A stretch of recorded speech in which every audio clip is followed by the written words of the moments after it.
বন্ধুরা। তো আজকে আমরা যে জায়গায় যাচ্ছি, এই জায়গাটা হচ্ছে অনেক পুরনো, বিগত 50 বছরের পরিত্যক্ত একটা জায়গা, যে জায়গায় মানুষ কোনো বসবাস নাই।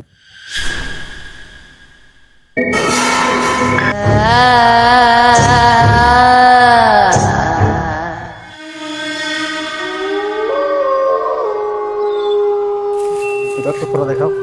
देखो पुरोटा किधर से आया हम लोग। ये देखो भाई, सीढ़ी सीढ़ी का क्या हालत है। भाई साहब, इधर तो इधर कुछ नहीं दे सकते हम। निकल रहा हो यहाँ से। भाई इधर बहुत लोचा हो ये सकता देखिए, इसका पानी का टैंकी था इधर। है।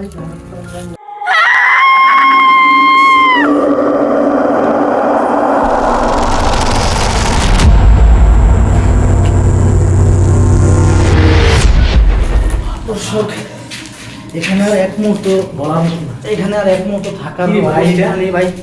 আমার বাইরে দেখ, আমার অসুবিধা ধায় গেছে। দরজা যখন আমি খুলছি তখনই যে ভয়ানক একটা দৃশ্য আমি দেখছি ভাই, এখানে আমি আর এক মুহূর্ত থাকতে পারবো না, আমি আর থাকবো না এখানে। আমার আছে না, আমার প্রচুর ঠান্ডা অনুভব করছে। আমার খুব কি বলবো, আমি এখানে মনে হচ্ছে যে আমি এখানে শেষ, এমন একটা অবস্থা যে ভাই আমি আর থাকতে পারবো না। এই জায়গার মতো আর